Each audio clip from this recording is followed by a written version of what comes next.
All right, welcome to TLDR podcast number 8. Surprisingly, I don't know how we've made it this far, but we're up to number 8. Tyler, you're looking baby-faced over there. How you doing? Yeah, shaved first time all year, I think. So it's a little weird. No, but yeah, I just decided I just got back from vacation. Figured it was time to kind of give it a half a year of a break. So just my mid-year shave feels weird. I kind of forgot what my face looked like, but there it is, boys. It's back. Did you miss me? Oh, dude, no. Sure, it's way better on that. Yeah, you look like you're 14, so no. All right, cool. Speaking of facial hair, Eric, that stash is looking strong. How you doing? Thank you, my friend. I'm doing good. Hockey playoffs is going hard and strong. Fucking 5 overtime game today. It was insane. We're going to get into that later, but I'm doing good. It's good to be back. Speaking of weaker facial hair, James? Hey, man, this is 6 months. Let it go. It's cool. Yeah. I am pretty excited, though, because Hard Knocks is on tonight, which means football season is pretty much 30 days away. So I'm crossing my fingers, hoping, praying that it goes through. But yeah, this is like step one. I'm pretty pumped. Yeah, Hard Knocks is kind of the beginning of the season. Tradon, I got to ask, the Oilers lost. Are you like Tyler, where you throw things across the room, or do you sulk and then get over it? Well, so this one's different. I mean, I think usually when your team loses, you're definitely in sad mode. I have no sadness in my bones at all. I am 120,000% pissed off at the Edmonton Oilers. They deserve to not play. They deserve to not be here, as far as I'm concerned. Coaching issues, no defense. They lost 5-on-5 completely. Yeah, Connor McDavid had a stellar series. So he kind of broke away from that mantra that he can't play in the playoffs because he can, but everyone else just broke down and all around him, and it just was a shit show. I still go back to the first game, and I think that's still the deal. Yeah. Well, speaking of hockey, Tradon, we're going to start with you. Yes, sir. Get into it. Talk about that 5 OT game. Talk about whatever you feel like. Yeah, dude. Okay, so obviously we have the quarterfinals, round 1 going on right now. And I'll jump right into the first game of the day, which ended up not being the last game. Like it finished after the second game of the day started. That is the Tampa Bay Lightning versus the Columbus Blue Jackets. Guys, game 1. I mean, talk to me about what you guys thought about game 1. 5 overtimes. The 4th longest game in NHL history, the 2nd longest in the modern era. What do you guys think about that? That was crazy. I was listening to it on my drive back. I was working in Chula Vista today. It was about an hour, and I think it was this maybe halfway through the 3rd overtime. And I thought for sure by the time I'll get home it would be over. I got home, and it was like towards the end of the 4th overtime. I took a shower, and I thought for sure by the time I got out of the shower it'd be over. And it was still on. And I'm like, holy fuck. And I ended up watching the 5th overtime period, and that was crazy. I mean, it kind of gave me flashbacks of that 2018 World Series Game 3 where it went 18 innings. Just this, like, long, drawn-out game, and just the tension builds and builds and builds. You're almost just like, can someone just please win it? Like, but it was a great game. I mean, the goaltending was off the charts in that game. Outstanding performances on both sides. Eric, I mean, what do you think about this? 88 shots for the Lightning, 63 shots for the Blue Jackets. That's, Vasilevsky's saving 61 shots. Korpisalo is saving 85 for an NHL record, mind you. I mean, guys, or Eric, what do you think about it? Like, what do you think? What was your take on it? It was fucking nuts. The Blue Jackets had their rough and tough standard go around that they've been doing these past few years in the playoffs. The Lightning, though, they kind of proved me wrong. They were pretty tough out there. They had most of the chances, I'd say, like from the 3rd period on. And the next 7 periods after that, they had a lot more of the chances going. They were pretty much controlling the puck possession. The Blue Jackets were getting more of those 2-on-1s, 3-on-2s, but they couldn't capitalize. They just all were so tired in the end. I think the Blue Jackets didn't have their feet under them as much, maybe because, 2 days ago, they had to play the Maple Leafs in that Game 5. Right. So maybe that played a role into it. I still think the Blue Jackets are going to probably come out on top of this series. If we know anything with Tortorella, they're going to bounce back. They're not going to let their mental get in the way, but it was just overall an intense game. My friend, he's a Stars fan. He couldn't even watch the Stars-Flames game because this whole game was on NBC the whole time. Right. Alex, I mean, there's kind of been a narrative, that those types of games are obviously very emotional. You're playing for 2.5 games in one day. Losing that game, do you think that it derails the Blue Jackets? A little bit. I mean, if you saw Seth Jones's face at the end of that, he played 65 minutes or some stupid number. He looked pretty defeated. I'm not going to lie, which is a bummer because he's one of the young budding stars of this NHL. And I think if anything, it's more impressive for the Lightning, who are known for their skills and maybe not their rough, tough kind of play like the Blue Jackets typically do. But the Lightning held up this whole time. I don't know. If you're a Blue Jackets fan, I've got to be worried. It's a lot of minutes. It's a lot of ice time. I think we had this series going 6 or 7 games. So yeah, we did. It's got to be, you got to just get it to turn around, do what you got to do. They're obviously going to sleep good tonight either way. Mm-hmm. And just come back on Thursday and see what happens. James, you told me earlier that you saw a lot of that game. Have you ever seen anything like that as a relatively new hockey fan? No, dude, that was a grinder of a game, man. It was just back and forth. There's very little stoppages. I'm surprised that, like you said, Seth Jones, 65 minutes. That's ridiculous. He's gonna have to. Are they gonna practice tomorrow? I doubt it. They might do a light skate around or something. But dude, they needed a break. It was a hell of a game, grinder of a game. Like Tyler said, goaltending was absolutely off the charts, and it was different to watch for sure because they're used to a 3-period, 60-minute game, maybe a little bit over, but five overtimes. Oh my god, ridiculous! It was pretty ridiculous. And my take is the Blue Jackets. At the end of the day, regardless of how many minutes the game was, it was only game one. So the Blue Jackets really are at a crossroads here.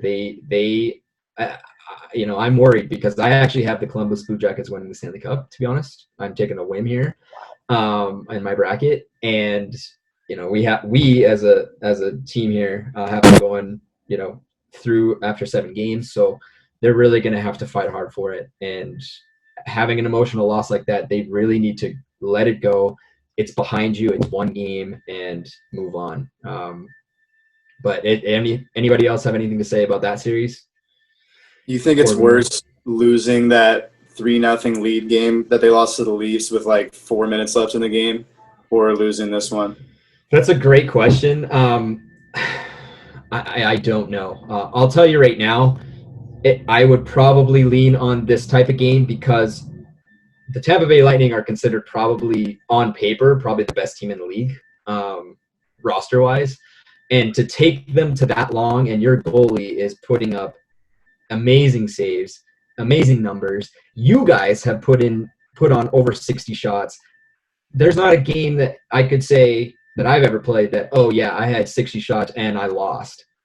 That doesn't happen, boys. So it's emotional. Giving up 3-goal leads happens. This is the type of thing that doesn't usually happen. I mean, big time. And it's emotional. So that's what I would lean on, but I'm a minority in that.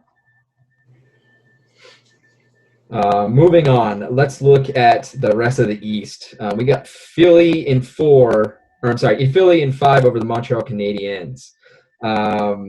In my bracket, I have the same thing. What do you guys have anything to say about this one, or is this pretty much lock and seal? I have Canadians in 7, and I'm the only one out of all of us who have that. I'm going to go with momentum here and the fact that the Canadians are huge underdogs, so there's zero expectation. Like they have nothing that they got to play for right now. Like they're gonna go all out and do their thing. Yeah. And right now they got the momentum to do so. They took down a big team last series for the play-in round, and now they go on against the Flyers, currently ranked number 1. But if Carey Price plays the way he had like a 974 or 947 save percentage last series. That's ridiculous. Right. If he plays just like that again, it gives the Habs a chance. And I think that the momentum is going to swing their direction. But I think it's going to take 7 games if it's going to happen. Yeah. I'll say one thing about this series. Philadelphia was by far the best team in the round robin. They were unbelievable. Like they were already unbelievable before COVID, and then they just picked up right where they left off and even went above and beyond. I will say if Philadelphia plays down to their opponent, I think that you'll see the Canadiens win. Philadelphia is a better team than Montreal, and those types of teams can, as we saw with the Oilers, play down or below their opponent's level, and you might see an upset. So, and especially in playoff hockey. So I don't think that's a crazy analysis there. Washington Capitals over the New York Islanders. We have Washington in 6. Tyler, what do you think about this one? Yeah, I think we kind of alluded to in previous podcasts, the Islanders are not the most exciting team to watch play hockey, but they are a very solidly, fundamentally sound team. Washington, Alex Ovechkin, on the other hand, a very exciting team to watch. They won the Cup 2 years ago. I think that they're going to handle the Islanders here. I just think with the playoff experience, I think the Caps just have the upper hand on this one. Does coaching come into play here? And the reason I say that is because Barry Trotz is the coach of the Islanders. He coached the Capitals to their Cup. He knows the Capitals organization probably better than anyone right now. And he's been known to outcoach in the playoffs. Alex, does that play a role here? Oh, 100% it does. I think that's why we'll still have to give the Islanders a little bit of love. I had it going 6 games, but that was one that I had a lot of trouble with. I was really close on picking the Islanders, but I think with what kind of Tyler was talking about with the experience, you got to give that to the Caps. They looked okay in the round robin. They were nothing like the Flyers, who are my pick to actually win the Cup this year. So it does, and I think that's why I gave them 2 games. I could see this going 7, and I kind of feel like there's going to be a lot of games that are like 4-3, 3-2, and then one where the Capitals just blow it up and it'll be 7-1 or some stupid number. It'll be like, but they're all. I think it's gonna be a really close series, but I'm just leaning on the experience of the Capitals. Makes sense. James or Eric, do you have anything to say before I move on? Add on that. I want to talk to Tyler's comment about how the Capitals, he said that they're just going to they won 2 years ago, so they should win again kind of thing. But did you watch round robin play, man? Like, they scored 5 goals in 3 games. And this is an offense that used to average 4 goals a game. And that's not looking good for them, man. Their offense needs to wake up if they want any sort of chance to play against the Islanders. Yeah, I mean, I hear you, but I think with round robin, it's just round robin. I think you add the playoff intensity where there's a chance to go home. That's going to raise up their intensity and their level of play. That's what I'm banking on. It doesn't matter that the Flyers. You all said the Flyers looked amazing in the round robin, so that doesn't mean anything. I had because it's round robin play. Flyers in 6. I do think that the Canadiens with Carey Price, I think that momentum's going to play through, but I just think the Flyers are just too good. Hey, I've been back and forth myself on the whole round robin thing. We've seen teams on both sides of the conferences underachieve and some overachieve, as in the Flyers. So I don't know. The round robins were a little bit lackluster for me. I didn't really engage with them as much as I did the qualifiers, but it gave momentum to some teams. So we'll have to see. Moving on, the last series to talk about, we have Boston over Carolina in 7, and I'm actually not the consensus on this one. So Eric, what's your take on this one? I got Canes in 7. Yeah, I think we're the only Canes lovers here. Yeah, not just the chicken Not Raising strips, Canes. but the Hurricanes. Last year they got swept by the Bruins in the Eastern Conference Finals, so there's something that's a chip on the shoulder for them. Svechnikov, Slavin, even their goalies, Mrazek. I don't think Reimer's going to do much. Mrazek should hopefully be able to stand on his head. We go back to the round robin play. The Bruins looked horrendous in the round robin play. I don't know if that's going to take any part, but the Canes just seem like they're clicking right now. And we always go back to it. The LA Kings, when they won their 2 cups, they were clicking. And I kind of see that with the Canes right now. They're snapping the puck around. The power play is getting the job done. Their first game, they were 7 for 7 on the penalty kill. That's going to win you games in the playoffs, especially against a gritty team like the Bruins. I got Canes in 7.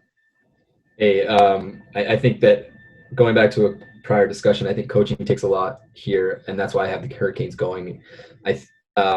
Bruce Cassidy is an amazing coach, but he's given like one of the greatest lineups in NHL history.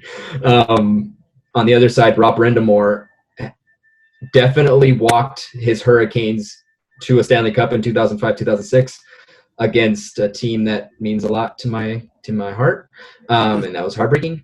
And his team plays for him.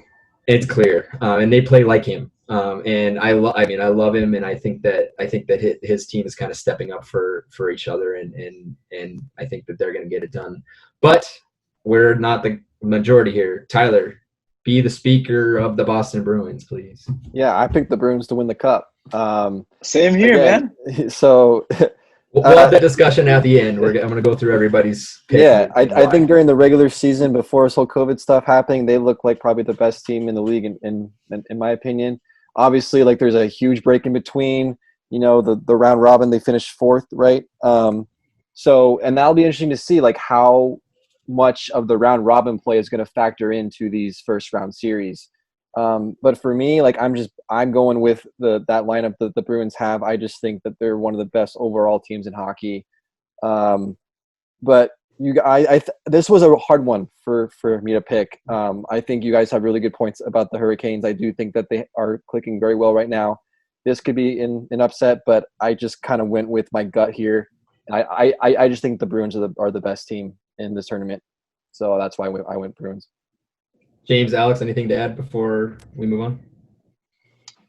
I think Boston will definitely need a wake-up call. So they're going to lose that first game that actually matters. And that will kind of give them a shot in the arm and have them motivated to kind of win the rest. They're not going to – I'm winning in 7 just because the first round they got to knock the rest off for a game that actually matters. Right. But I haven't taken the cup. All right. Probably a dumb question. Is it too late to enter that bracket? Because I never did enter into that. Yeah, it's a little late for that. Alex, anything else? You're in last right now, Tradon. I had the Bruins in 7. I had a really, really tough time with this one because I typically do go with the hot hand. And the Bruins are the President's Trophy winner, which means they won't win because that's how it works in hockey. So that works in hockey. Tyler and James, you're fucking morons. You are right about that.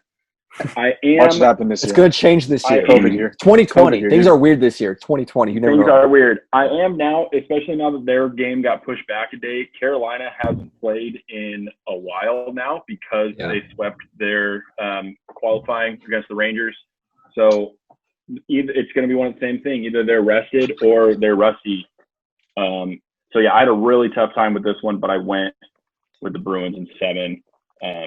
I do think they are the better team, which is why I picked them to go in 7. But I have them losing the Flyers in the next round anyway. So solid. Well, before we move on, I'm just going to say Svechnikov and Aho are playing absolutely out of their minds, and your perfection line has 1 point to their name. But we'll move on. Okay, we got the Vegas Golden Knights versus the Chicago Blackhawks. Yeah. So here's the deal, boys. Chicago came to play. That's all I can say. They're playing right now, and it seems like it's a pretty close game. Vegas had a pretty good round robin, and Vegas is always just solid. I know that many of you guys in here hate Vegas. and I understand that. But what do you guys think quickly? I think this is a pretty sealed deal in my opinion. We have Knights in 5, so. I got Blackhawks in 7. I just, going off what you said, they came to play. They look a little scary. They got the guys who've done it 3 times. It's going to be a battle every game. It's still 0-0. I think Vegas thinks this is going to be an easy series, just like the Oilers did, and look what happened. So that's all I got to say is the Hawks are kind of riding the hot hand right now. I hate them both. I fucking hate them both. I hope they both get eliminated. But I hope Vegas gets eliminated first, then the Blackhawks get eliminated.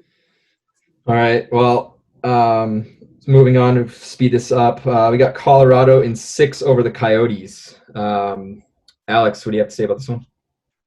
Colorado's nasty. They are. I think Nathan McKinnon is probably a top 3 player in the league right now. I think they're very deep. They're fast. They're strong. I have them coming out of the West. I had to give Arizona a little love because they looked pretty good in that qualifying round, which is why I picked Colorado in 6 to give Arizona a little bit of love. But I can't imagine Arizona winning 4 games against a team as deep as the Avs. I agree with you there. We have the next series. We have Dallas over the Flames in 7. James, what do you think about this one?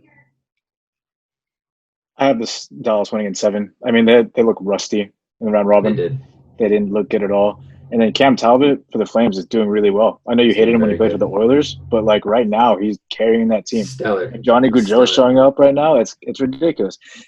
That's why I said Stars in 7. I think it's going to be a tough one to predict overall. It's going to be hard fought. It's going to be gritty.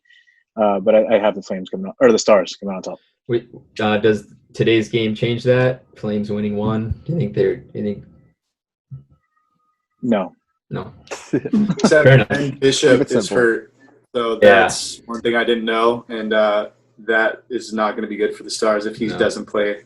No, the Flames are kind of rolling right now, and it's kind of scary as an Oiler fan because we all hate the Flames. I do have them myself moving on, so I'm kind of different than you guys, but that's why we're here. So, Tyler, we have Vancouver over the St. Louis Blues in 6. Where's the love for the Blues, boys? Moron.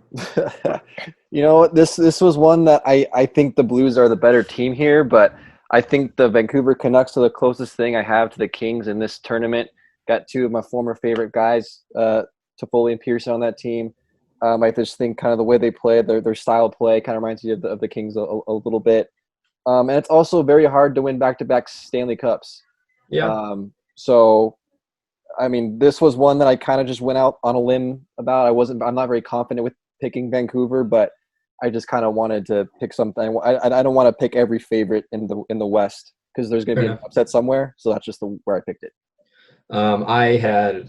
I personally have the Blues. I don't think it's going to be a contest, to be honest. I think that the Blues really sat on their ass in the round robin. Jordan Bennington is incredible. Ryan O'Reilly is up for a Selke again this year. Those guys are just – this team is solid, and I think that they're going to move on all the way to the conference finals. But let's go around the horn here. To finish up, Tyler, who do you have winning the Stanley Cup in 2020 and why? I have the Bruins over the Avalanche in 7 games. Like you said, President's Trophy winners. I think they're just the best overall team in hockey, like I mentioned. And we're going to see a President's Trophy winner win it this year, finally, for the first time in I don't even know how long. Eric, who do you got? I got Canes over the Avalanche, Game 7. Wow. Avalanche are going to make it. They deserve to be there. Like Alex said, Nate McKinnon is going to get the job done. He's going to bring them to the Cup finals. Canes have that spark. They look like the Kings to me, and they're all believing in the system and the coach. I got the Canes in 7. And James? I got Boston over Vegas in 7. And just because Boston's going to win, that's how it's going to work. Okay, fair enough. And Alex? I have the Flyers over the Avs in 6. And why? I think the Flyers look nasty. I think they're incredibly deep. I I think I know we just already talked about this, but in that round robin, they looked like the class of the Eastern Conference. They just looked unbelievable. So I'm picking the Flyers. Fair enough. My pick is out of left field. I have the Columbus Blue Jackets winning this 2020 Stanley Cup over the Vegas Golden Knights. Here's the reason. John Tortorella is going to be a Hall of Famer. I think he's one of the greatest coaches. He is the greatest American coach to ever grace this earth, and he's arguably one of the best in the league right now.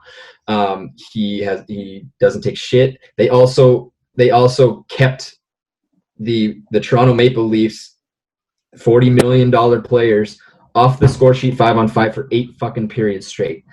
Sorry that no one just does that. I think that Columbus has a chip on their shoulder. They're playing from the heart. They are an underdog.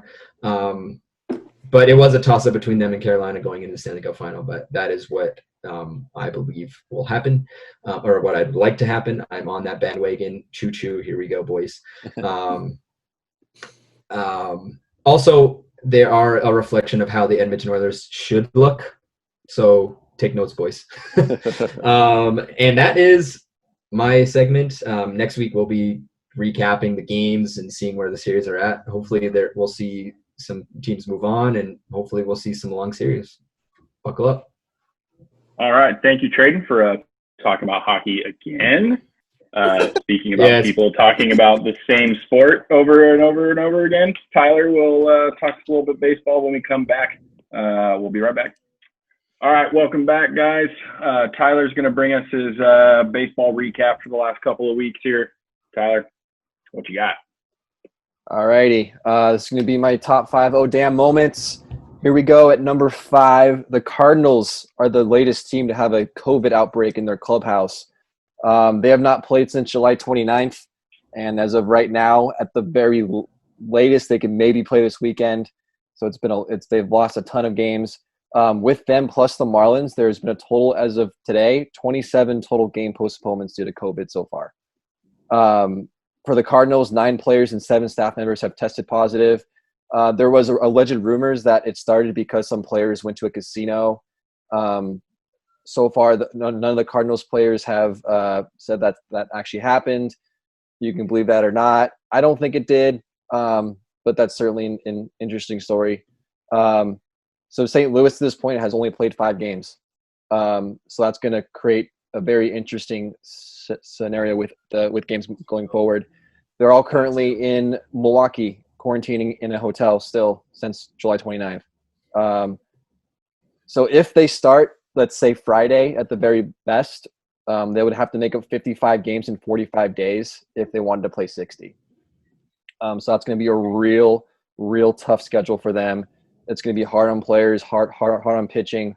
I think MLB needs to get the Cards playing as soon as possible, whatever that means. If it's the taxi squad, whatever. Owners are not going to like that because they have to pay more players. But I don't want to see the Cardinals playing 40 games, and have a better winning percentage than the Cubs, who played a full 60 or close to that. So it's very interesting. Hopefully they figure it out and all the Cardinals get healthy. But so that was number 5. At number 4, Chris Taylor's game. Actually, Tyler, real quick, do you mind? Yeah, go for it. Can all of sports land stop with the fact that the MLB's fucked? They've had 13 positives, over 13,000 samples for a 0.1% positive rate. To me, they're not doing a bubble. People are going fucking crazy because we're seeing some positives. Okay, whatever. They're not in a bubble. We're at 0.1%. The MLB is actually doing a very fantastic job as far as I'm concerned. So, yeah, that's all I have to say about this. I hate the media too. Yeah, I would agree with you too. I think the bubble's not in play here, and considering that only 2 outbreaks, I think that's pretty good. But obviously with a short season, it does create a lot of problems with games. I think that's my No, I think that's definitely an issue, but that's not make it seem like it's gonna become a big issue. Yeah, no, for sure. All right, so number 4, Chris Taylor, game-saving throw against the San Diego Padres. The Dodgers were in San Diego. It was Game 3 of the rubber match. The Dodgers were up 7-5 going into the ninth inning. The Padres rallied. They make it 7-6. So here we go. We got runners on first and third. 1 out. Manny Machado's up to the bat. He hits a line drive to left. Chris Taylor catches the ball. Trent Grisham's the guy on third base. Tags up. Chris Taylor fires a perfect one-hopper at 93.3 miles per hour. That was faster than any of the pitches Ross Stripling threw. To Will Smith. Tags him out to end the game. Amazing way to end a game. I mean, you got to love that no matter what team he plays for. Game-saving double play. Tag him up. Tag him out. Amazing. Alex, what did you see that replay? Like, what were your thoughts on that throw? I did see the replay. Great throw. I don't know why you're throwing Ross Stripling under the bus a little bit. It's kind of mean. Also, because Chris Taylor gets to hold like a full crow hop into it, so you get a lot more momentum behind it. So that's kind of a dick move, Tyler. I love my chicken strip. Yeah, but great game-saving catch. Helps me a lot since Kenley's on my fantasy team and he was not looking that sharp with that particular outing anyway. But yeah, good for you, Chris Taylor. At number 3, the Colorado Rockies are good now. I totally batched their pitching, and now they're pitching. They have the 5th best ERA in baseball at 3.42 and the 4th best WHIP. I said that they already had a stacked lineup. Charlie Blackmon's hitting like 500 right now, and if they could just figure out their pitching, then it'd actually be pretty good. And so far, they have figured out their pitching, and they're in first place. Led by Jermaine Marquez at a 2.08 ERA. Kyle Freeland's 2-0 with a 2.41 ERA. And let me read this right. Antonio Senzatella. I don't know who that is. He's a new guy. 3-0 with a 2.65 ERA. Oh my god. So yeah, currently 11-5. I think they were beating Arizona earlier, so they might be 12-5. First place in the NL West, second best record behind the Oakland A's, who are 12-5. James, since the Angels suck, are you going to jump on the Rockies bandwagon? The Angels suck. They're only behind second place by 2 games for the division. So like that's really not that bad. And currently they're beating the A's by 6. So is that an indictment on the whole fucking division thing? No, what are you doing, bro? Like, nah. I'm still Angels all the way. They're gonna beat the A's tonight. They're gonna have 2 wins over the A's for the series. That'd be cool. So no, Angels all the way. You say the Angels are 2 games behind. That's an indictment on the whole division, as far as I'm concerned. Alrighty. At number 2, I'm gonna run this little story by you guys. Eddie Alvarez, 30-year-old, made his major league debut with the Marlins last Wednesday. What makes this special? He represented Team USA in the 2014 Winter Olympics in Sochi, competing in short track speed skating. And he won And he won a silver medal. And he was he was drafted by the White Sox in 2015 and got traded to the Marlins last season and made his big league debut. So far, he has 3 hits and 13 at-bats. He's a switch-hitting infielder. I mean, one hell of an athlete. The last Olympian to play in Major League Baseball, fun fact for you guys, Jim Thorpe in 1912. So that's pretty impressive. So was he a speed skater too? He was no, he was a decathlon guy. He also played pro football. So he played pro baseball, pro football, and was a Olympian. So he's All-American, stud. Yeah, pretty awesome. It's a pretty cool story. There's a really cool article on ESPN. If you guys are interested in it, just his whole story about being in love with both speed skating and baseball, and just kind of going back and forth and trying to decide what he wanted to do. And he's done both. And good on you, man. That's pretty awesome. Eric, would you ever considered playing 2 sports if you were good enough to play sports? Yeah, I played 2 sports. I've been playing 2 to 3 sports every week: golf and lacrosse and hockey. So, professionally, yeah, I probably would try to do that too. But didn't you say the Marlins were going to be bad this year and they're doing super well? Maybe the whole COVID shit plays a role in that they didn't have to play a few series, but aren't they doing pretty good? Yeah, they're off to a really good start too. I mean, this whole COVID shit, like, This season's crazy. I don't even know what to think about it. But yeah. All right, moving on to number one, boys. The A's versus Astros brawl. All right, let's break it down for you guys. A's outfielder Ramon Laureano. There you go. Thank you. He is up to bat in the 7th inning of Sunday's game versus Astros against rookie pitcher Humberto Castellanos. Laureano gets hit in the back by a slider that didn't slide. This was the second time in the game that he got hit, the third in the series. Laureano then becomes Castellanos' pitching coach, showing him how to properly snap a slider, give him the gestures, like, this is how you throw a slider, dipshit, like, make sure it slides, don't hit me. So then there's a little bit of talking going on, but nothing crazy. He slowly walks to first base. He's standing at first base. Then the Astros hitting coach, Alex Cintron, starts yelling at Laureano and baiting him to fight. And according to Laureano, Cintron said something vile in regard to his mother, and Laureano sprinted to the Astros dugout towards Cintron. Astros catcher Dustin Garneau made the tackle of the year. We got football coming up. I don't think there's going to be a better tackle to stop Laureano to get from Cintron. Cintron the entire time was like cowering behind his whole team. He didn't even go after him. That's a bitch. That's a fucking bitch. He is. So then that obviously sparked both benches to clear.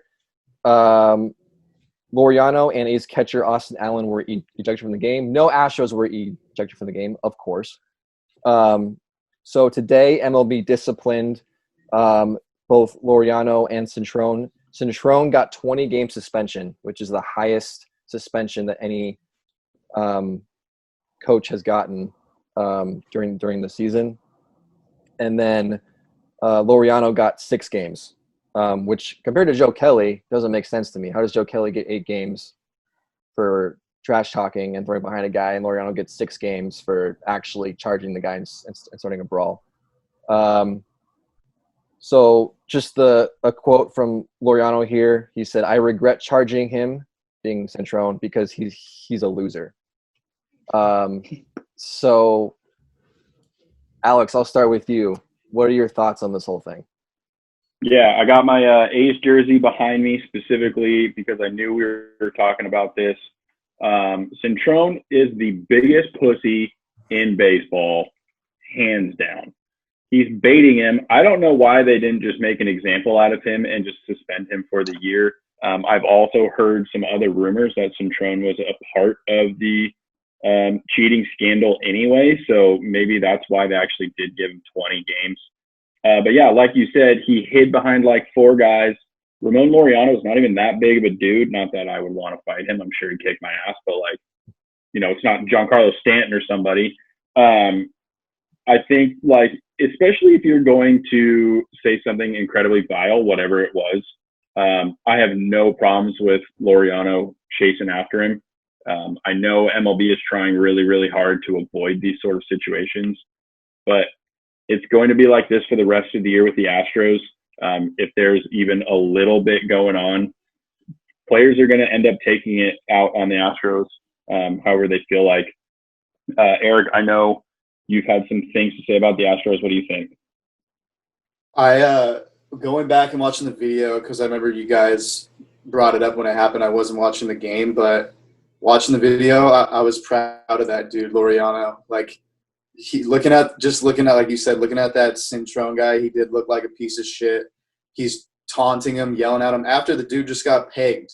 He just got pegged by your pitcher, and I love that he just charged straight at the guy. And they had a great camera angle. You see when he's charging at him, you see that Cintron guy just turtle shell away, and hide behind everybody. So I thought it was good. I thought it was more exciting than the Joe Kelly stuff, but I did like to see that Laureano, sit up for himself and charge this guy. And I hope to see more teams, if, shit gets a little chippy with the Astros, go at them. Fuck it. They cheated. They deserved it. If they didn't get suspended, they didn't get penalized by the league, they should get penalized by the other teams if they're going to start fucking with them. Yeah, I agree. James, what did you think of that tackle by Garneau? It'd be illegal in football because I'm for the neck first. But other than that, man, it'd be fantastic. Like Dustin Garneau is an ex-Angel. He played for the Angels last year, so I have a lot of respect for the guy. But yeah, he de-escalated that situation the best way he could. Because had he not tackled him, way more punches would have been thrown. But he brought him to the ground, and then they all just kind of piled on top of him. I think as a peacemaker, Dustin Garneau was amazing there. For sure. Tradon, I know you love fights in hockey. You know, you get that one-on-one kind of tuffle, but what do you think of this baseball brawl?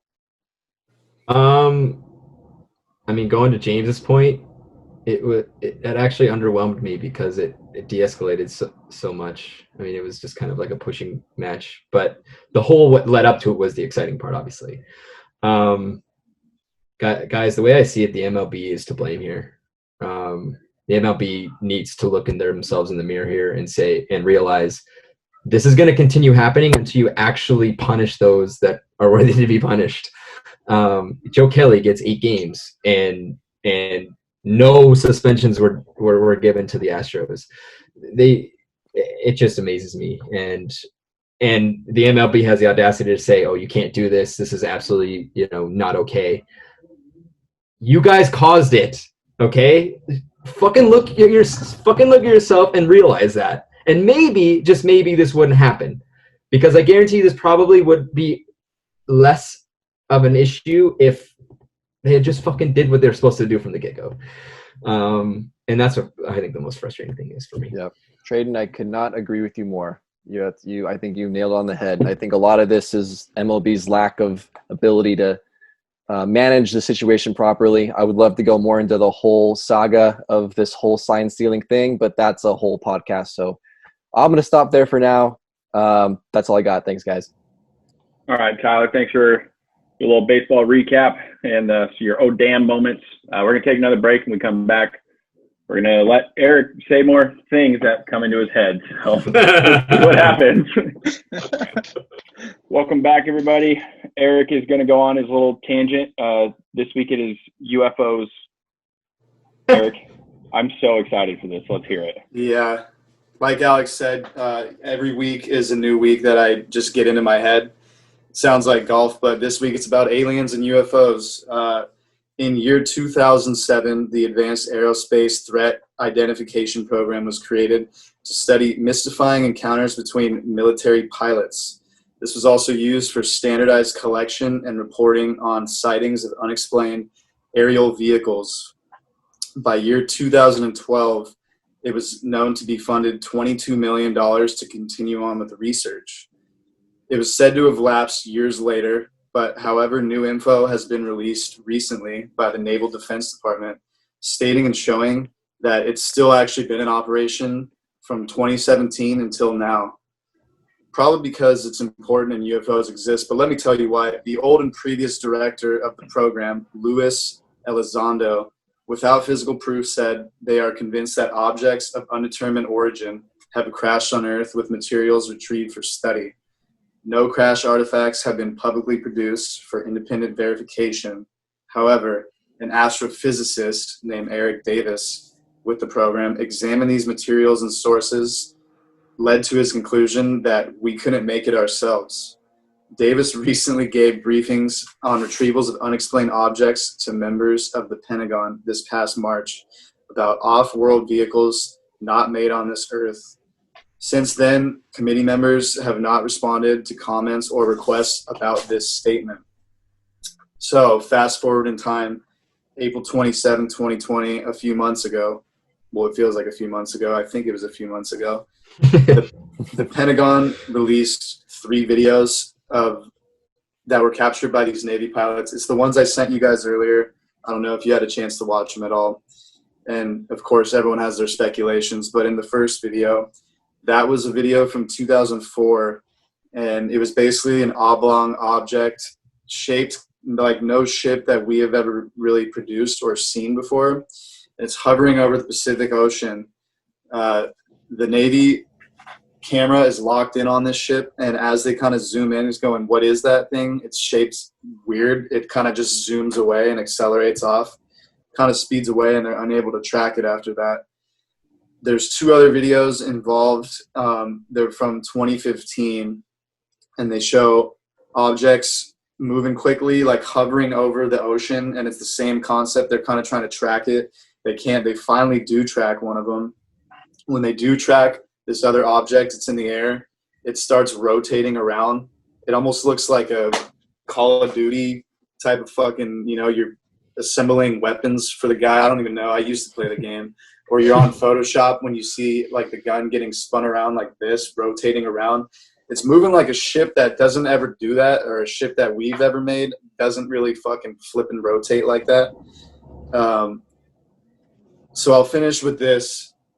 A quote it was a tweet from Senator Harry Reid. I believe he's in Nevada or New Mexico. I might get shit for that. I forget, one of those states. It starts with an N. He posted these videos on a tweet, and he said, "I'm glad the Pentagon is finally releasing this footage. It's only scratching the surface of the research and materials available.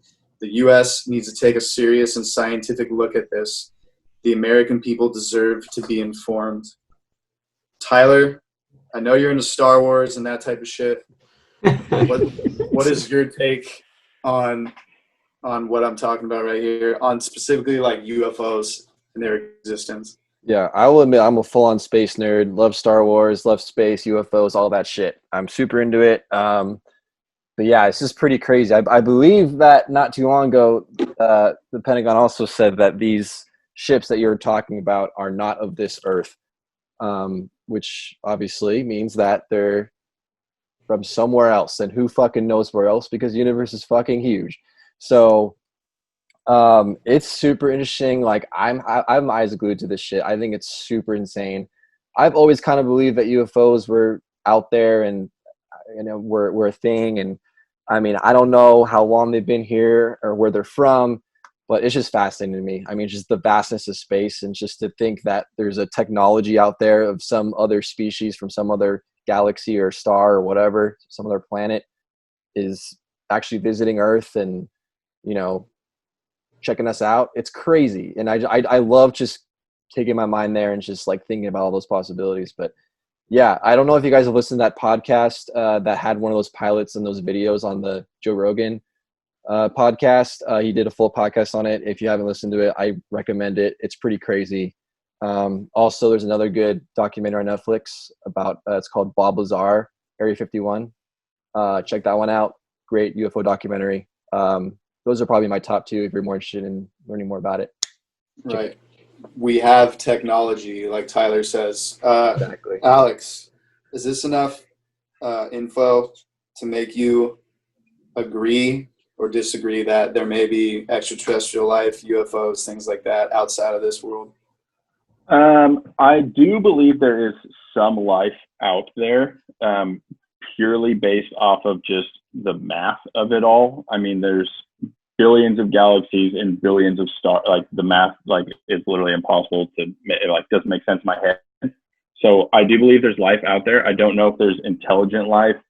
I did watch that video you sent, and I thought part of it that was very interesting. That was kind of the part that I hooked on was, what's his face? Marco Rubio saying, yeah, we're not really sure what these are. They could be some extra technology we've seen from China or Russia.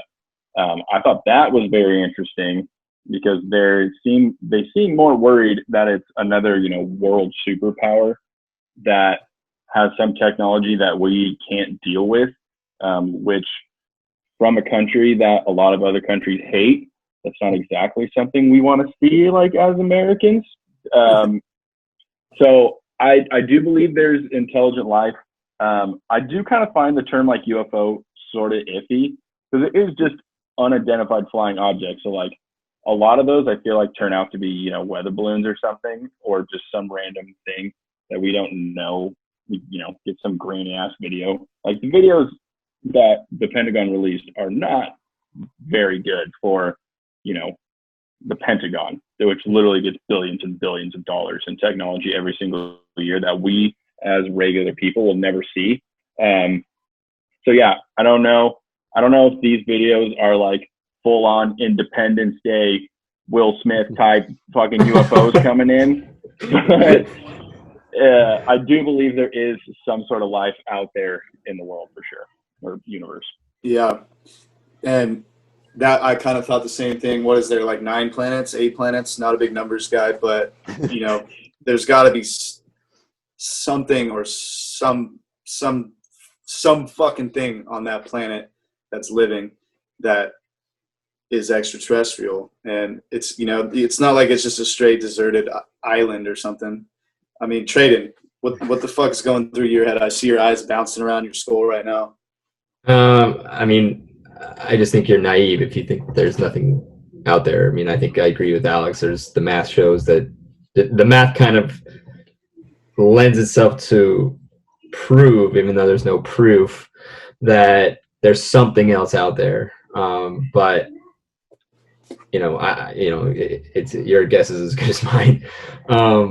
What I do find more interesting, though, is to this day, I know this has nothing to, well, it kind of has something to do with space, but we know less about our own deepest oceans than we do space. So maybe we should try and figure that out first. But you're saying aliens live underwater? No, I'm not saying aliens live underwater. We just know less about our own oceans than we do fucking space. Isn't that kind of like ridiculous?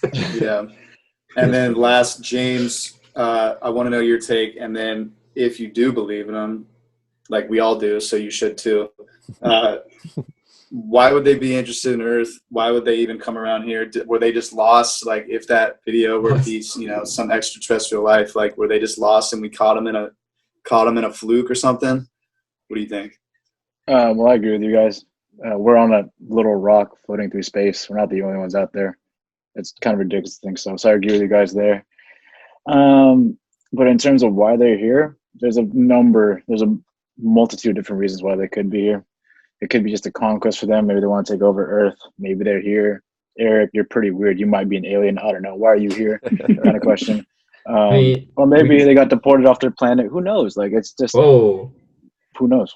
Hey, we go to on vacation around all over this planet. Why can't vacations to other planets be a thing? I mean, makes sense to me. Just a family vacation, guys. Calm down. Let them do their thing, huh? I feel like there's a lot of aliens at breweries. By the time people are leaving, they kind of got alien mode. Alex, dude, or for golf, wearing orange shirts, dude.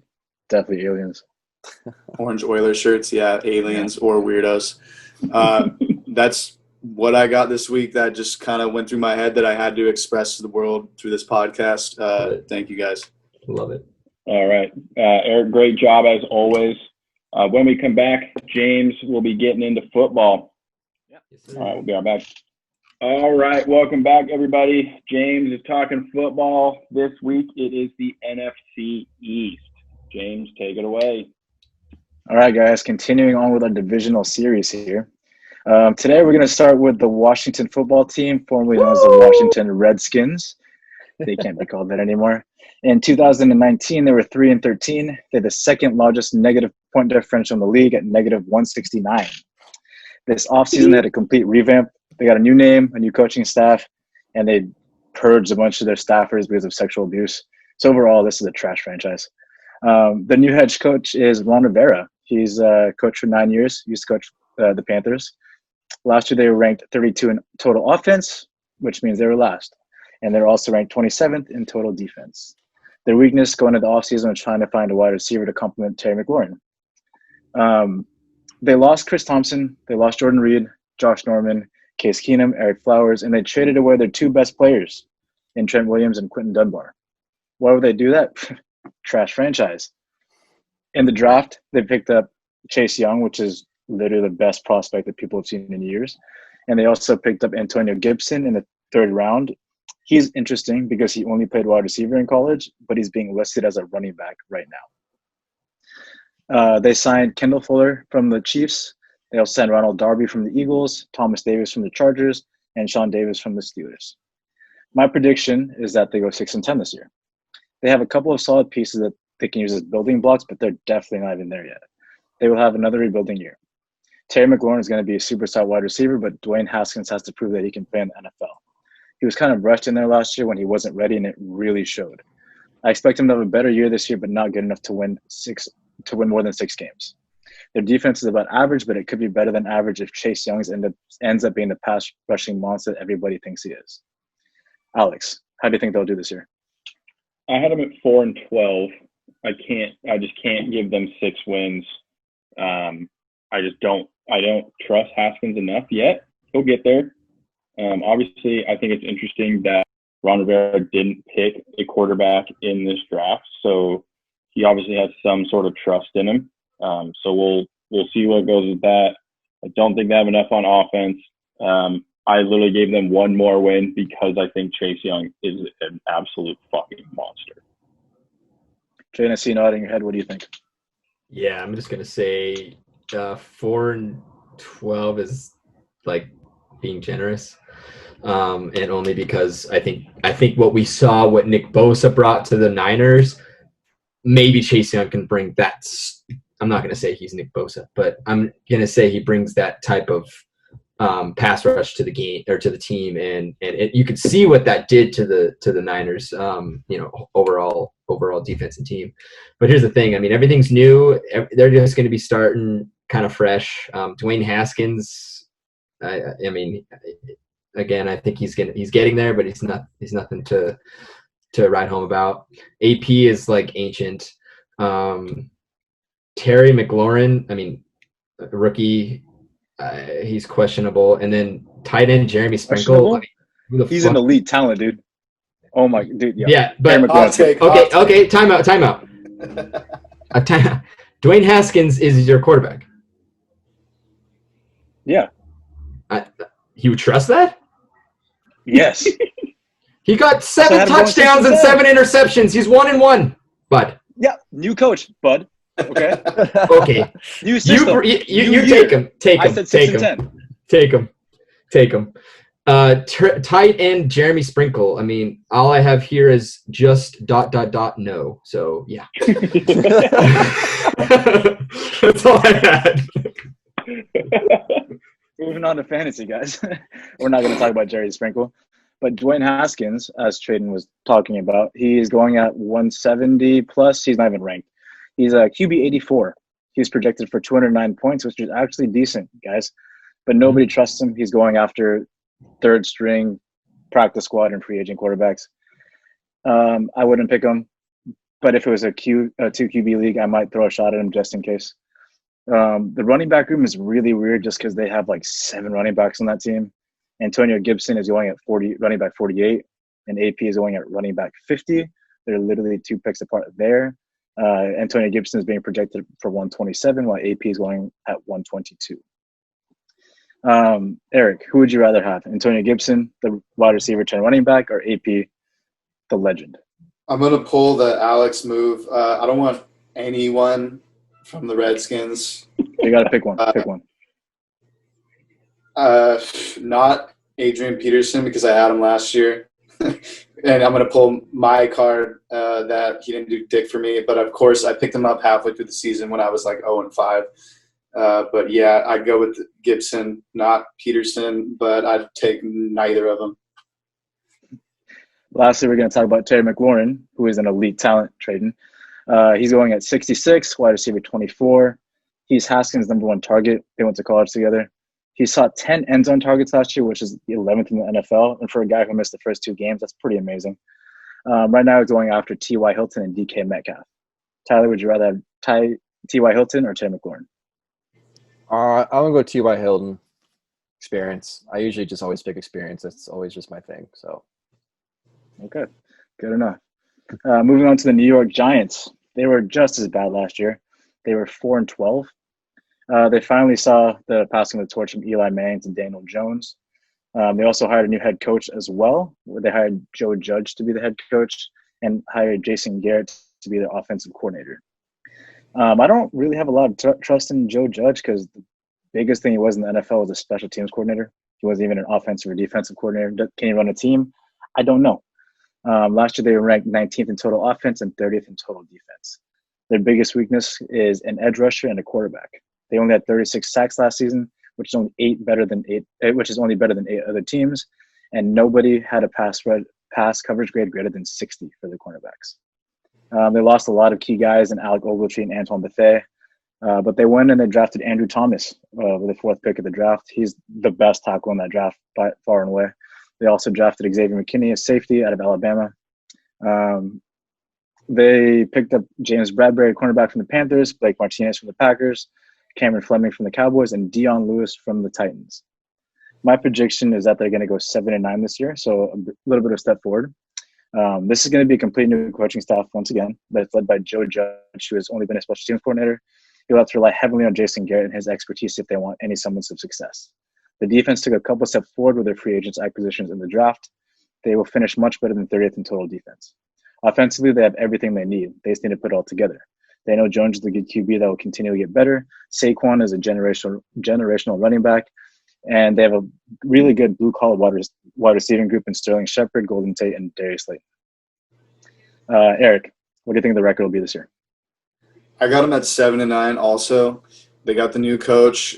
He was under Bill Belichick. Ever heard of him? The guy's pretty good. For the last 7 years, he's been around Belichick. So there's got to be some, gems that he's taken away from that guy. Daniel Jones is better than we think. If he's healthy and Saquon is, they're both going to improve. That's going to help out Daniel Jones that much more. And I took a lot of heat for saying he was good in fantasy. His passing touchdown percentage index was right below a guy named Patrick Mahomes.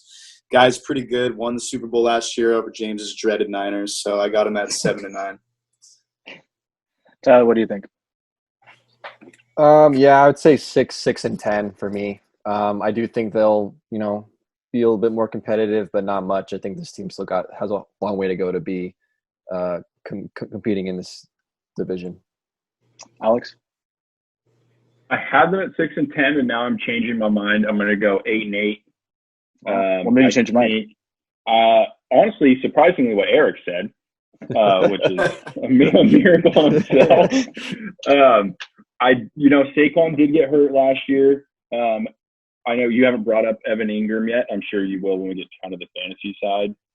He is a top 10 tight end if he can be healthy. So if Saquon is healthy, Evan Ingram's healthy, their tackle pick in the fourth, fourth slot.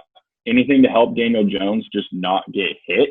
Their defense is suspect for sure, and I do think that wide receiver core is a little underrated. So I think their offense can succeed, and I think it's going to maybe win them a couple more games than we maybe had expected at the big say, right after the season ended last year. And Tradon. I see 8-8. Third time's a charm, boys. I love that they're bringing in a young coach. I think that a lot of teams in most sports are seeing that maybe young blood is the way to go. Does he have the pedigree that Shanahan did or does or whatever? No, but he's a young mind, and I think that that's going to do them well. Daniel Jones, I think, is actually pretty solid. 3,000 yards in 13 games for 24 touchdowns. He needs to shore up his fumbles and his interceptions, but I think that comes as he ages. Saquon Barkley, as you said, is amazing. Sterling Shepard is not a killer, but he's very reliable. And in my opinion, the defense, with them bringing in a lot of young guns who are going to be very hungry, I think they're going to and a whole new, staff. I think that they're going to make a run. No, I don't think they're going to be incredible, but 8-8, I think you're going to see some heads turn finally. Talking about fantasy, we're going to start Daniel Jones. He's going at 150, QB 15. Eric, you had him at number 9 in your rankings, and you didn't have Dak Prescott in your rankings. Dak finished as quarterback number 2 last year. How are you going to justify having Daniel Jones over Dak Prescott? Because he's going to do better than him this year. And also because that dude, I didn't even get rattled. The dude got rattled with Tyler in the first place because Tyler had Prescott like 3rd or something. I didn't even have Prescott on my list. And the guy was like, who the fuck is this Tyler guy? I'm talking about you, Eric. Oh, yeah. So, I mean, come on. Ask a true Cowboys fan what they think of Dak Prescott. They all hate the guy. He's okay. He's not that good. I think Daniel Jones has more potential to be better, and he's got more weapons, like Alex was going off of his offense. Ingram, Saquon, Golden Tate, these other guys, they're gonna make him look better fantasy-wise. So there's my justification. I'll still pick Daniel Jones over him any day. Okay. Saquon Barkley, ADP 2, running back 2, only going behind Christian McCaffrey, which is fine because that's expected. Right now, Ezekiel Elliott's literally right behind him in a pick. It's kind of hard to determine which one's better there, mainly because Jason Garrett is now the offensive coordinator for Saquon, and we saw what he did with Ezekiel Elliott with the Cowboys and how Ezekiel Elliott turned out to be this fantastic running back. But also Saquon has health concerns and an inferior offensive line. So Tyler, would you rather have Ezekiel Elliott or Saquon Barkley? Yeah, I'm gonna take Elliott, even though he's a Cowboy. Just because you mentioned the injury concerns, I drafted Saquon Barkley last season. He kind of fucked me because he got hurt. Like you mentioned, the offensive line's suspect for the Giants. I just kind of trust the Cowboys O-line and Elliott over the other dude. Okay. Saquon. Jesus Christ. There we go. Blanked on his name. We were just talking about him. We're going to tackle the wide receivers in one fell swoop here. Sterling Shepard's going at 120, Golden Tate's going at 135, and Darius Slayton's going at 140. They're pretty much in 20 picks of each other. Wide receiver-wise, they're only 5 picks away from each other. Sterling Shepard gets about 6+ targets a game. Golden Tate plays in the slot, so he's really good for PPR. And Darius Slayton had 8 touchdowns in 14 games last year, which is really, really good for a rookie. So, Alex, in your opinion, which Giants wide receiver has the most fantasy value? I'm probably going to go Sterling Shepard. He will go and he'll have his ups and downs, but the weeks where he has the ups, it's going to go big. So I'm going to go Sterling Shepard. Okay. Tradon, do you have anything to say about that? I love the budding, blossoming tandem of Jones and Slayton. Bring it on, baby. Okay, he's picking Darius Slayton. Last, we're going to talk about Evan Ingram. He's going at 175. Tight end number 7. Injuries are a pretty big concern for him. He missed 8 games last season, 14 overall in his young career. If he can stay healthy, he's a factor, but if he can't, it's not happening. Moving on to the Dallas Cowboys. In 2019, they were 8-8. They missed the playoffs. They had the 5 highest point differential at 113, but they still missed the playoffs, which is weird. They have a new head coach in Mike McCarthy, who used to coach the Packers. They were 6th in total offense, 11th in total defense. Their big weakness is having a tight end in the defensive line. They lost Randall Cobb, Jason Witten, Robert Quinn, who signed for the Bears for $70 million. Michael Bennett retired, and Byron Jones signed with the Dolphins. They drafted CeeDee Lamb, who, in my opinion, was the best wide receiver in this year's draft class. How he slipped to 17 is beyond me. And they also get Trayvon Diggs, which is Stephon Diggs' brother, who's a cornerback in the 2nd round. They added Gerald McCoy from the Panthers, Dontori Poe from the Panthers, HaHa Clinton Dix from the Bears, and Greg the Leg from the Rams. My prediction is that the Cowboys go 11-5 this year. The Cowboys are in win now mode. This is probably their last season with Dak as their QB because they can't afford him. He may not be flashy, but Dak is one of the best QBs in the league, and he still boasts the top 10 offensive line. Ezekiel Elliott, once again, be one of the best running backs in the league, and the addition of CeeDee Lamb makes the wide receiver core one of the scariest in the league. On defense, they've added some much-needed help to the D-line with McCoy and Dontori Poe. Their linebacker tandem of Leighton Vander Esch and Jalen Smith is literally the best in the league. Their biggest question is how will they fare without Byron Jones, Robert Quinn? If everyone on defense stands up, then they'll be in a good spot to make the playoffs. Tradon, what do you think the record's going to be? I don't know, maybe to see 10-6. I do like the offense, and I do like the defense.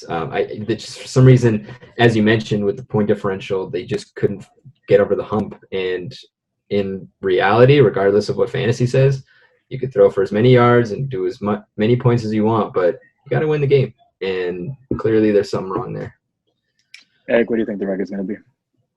I got them at 9-7. I got them kind of having like a Rams season from this past year, that they're going to be a little overhyped. I don't think Dak is that good.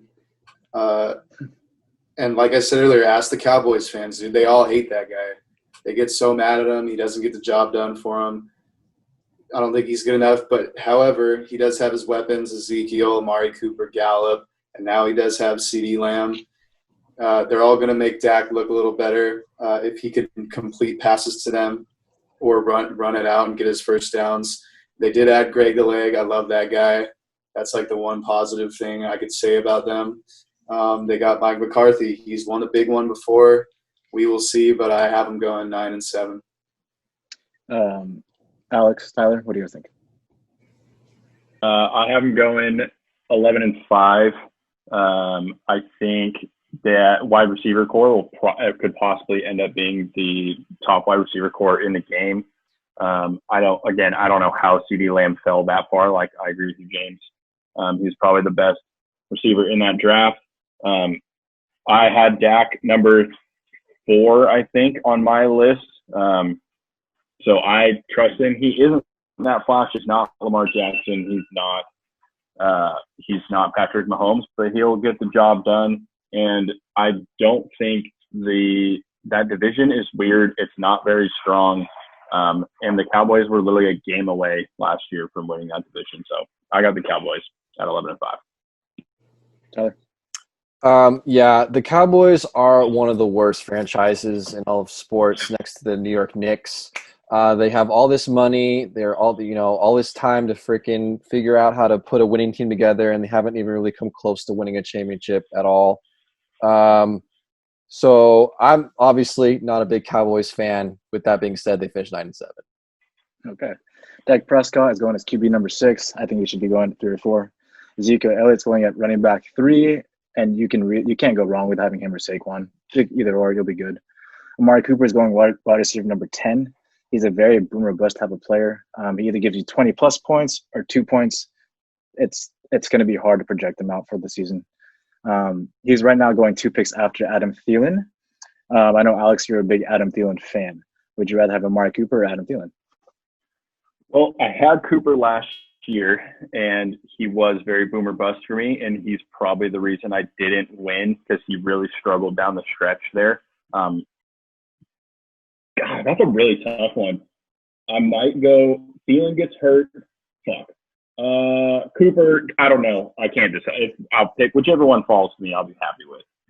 Okay. I mean, that's a pretty good salt. They're both really good players. Yeah. They'll be happy with either of them. Last team we're going to tackle today is the Philadelphia Eagles. Hold on, real quick. I just want to shit on Eric real quick.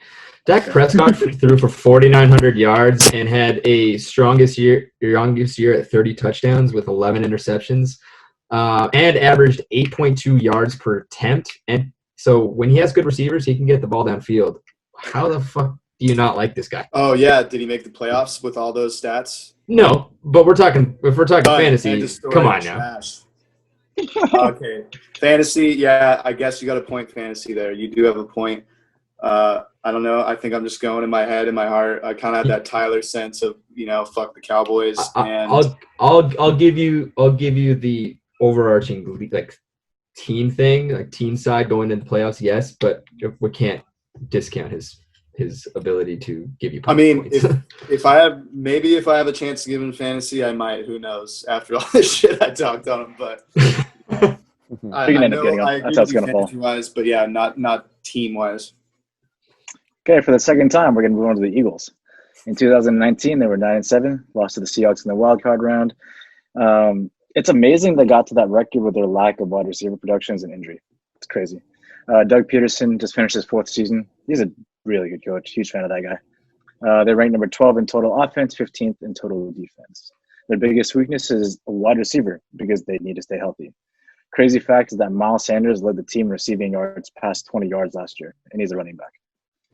They also need a cornerback because all the cornerbacks had grades below 60. Ronald Darby, their star cornerback, allowed a 117 passing rating when targeted.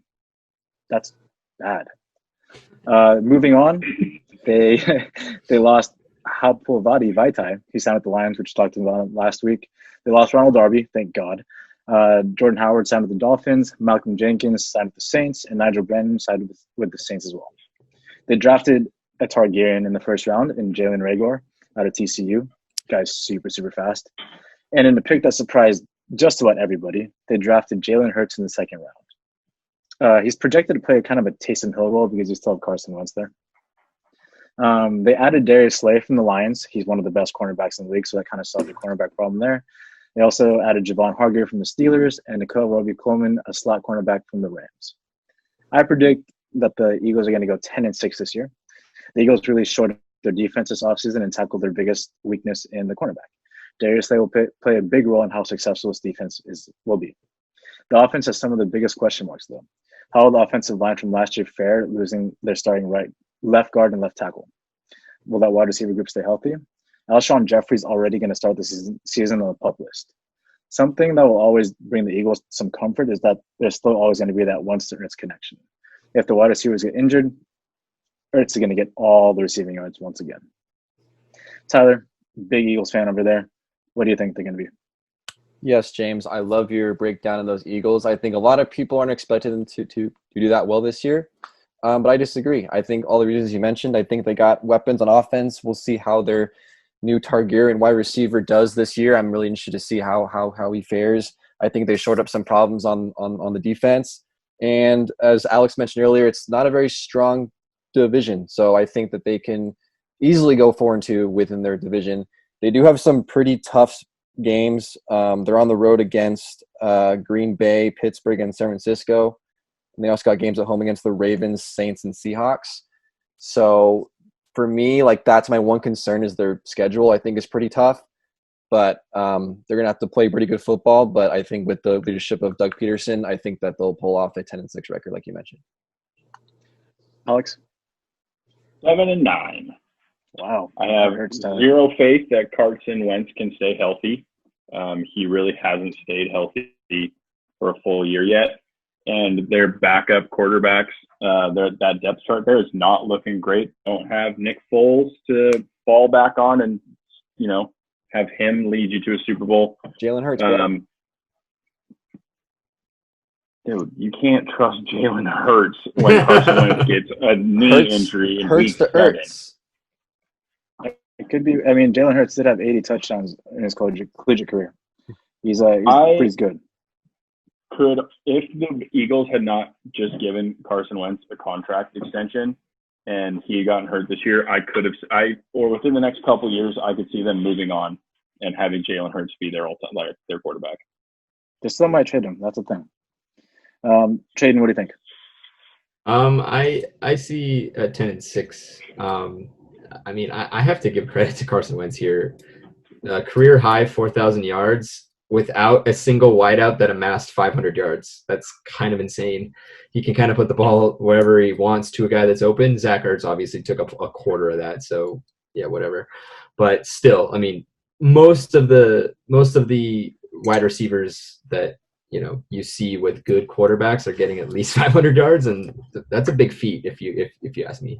So I think that they're going to be fine. And Eric, what do you think? Tyler, I got them at 4-12. What the fuck? God. Oh my Jesus! They're going to be dog Wow. shit. I think that the Chapman University Division III Panthers have a chance to possibly beat them this year because Carson Wentz cannot stay alive. Get out of here, man! Just think. Hey, let me tell you this. Watch, Carson Wentz is going to play. He's going to get hurt. Jalen Hurts might come in. He might get hurt. And guess what? Then you got Josh McCown again to shit the bed for you. No offense to that guy. I like Deshaun Jackson, Long Beach representative right there. Well, I love that guy. He's a crafty veteran. He can't really stay healthy either. They don't have enough weapons, and Wentz is going to be getting chucked in the dirt like he always does, and he's going to get hurt. And, I mean, I'm kind of going on the Alex side too. Is Jalen Hurts going to be able to get it done once Wentz gets hurt? We'll see. 4-12. Battle for the worst team versus the Washington football team in that division. That's a hot take again by Eric. Moving on to fantasy here. Carson Wentz going at 109, QB 12. He's just outside the top 10. I think he breaks that top 10 with healthy wide receivers. Miles Sanders is running back 9, which is huge because the only person that had him in his top 10 was Tradon. Initially, last year, it was a running back by committee, but the second half of the season he took over, and that was basically his job to lose. He has great pass catching ability. He had 50 receptions last season, and I think that's just going to go higher. So, Tradon, why did you have him in your top 10? I think you just said it. It's an interesting combo. We have 818 yards and 3 touchdowns in his rookie season, 4.6 yards per carry. That's pretty solid.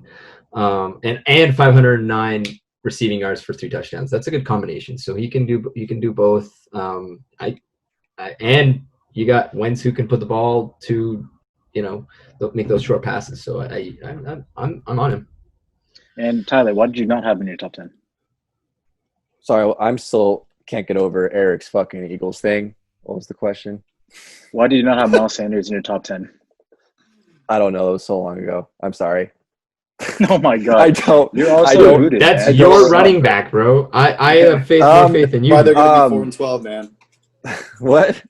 That's why they're gonna be. Okay, we're just gonna move on here. Sorry. Last place Sorry. we're gonna talk about is Zach Ertz here. Zach Ertz is going to tight end number 3.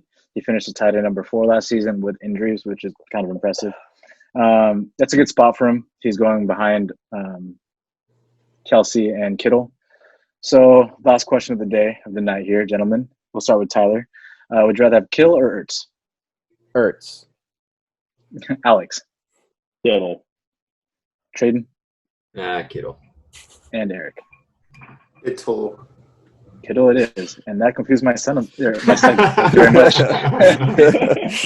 Oh man, Eric just kind of fucked it all up for you. Yeah. Don't watch the YouTube segments. After Eric said 4 and 12, Tyler got up and ran around his garage, and that's probably why he gave that shit answer for Miles Sanders over there. Other than that, guys, thanks for listening. We will be posting tomorrow. It will be up and live. Again, check out our socials. We're doing another giveaway. I know it's a little late to be mentioning it live on the podcast, but keep checking those socials. We'll continue giving giveaways. We got hats now. Tradon's rocking it. So check that out on our website. Other than that, have a good night, guys.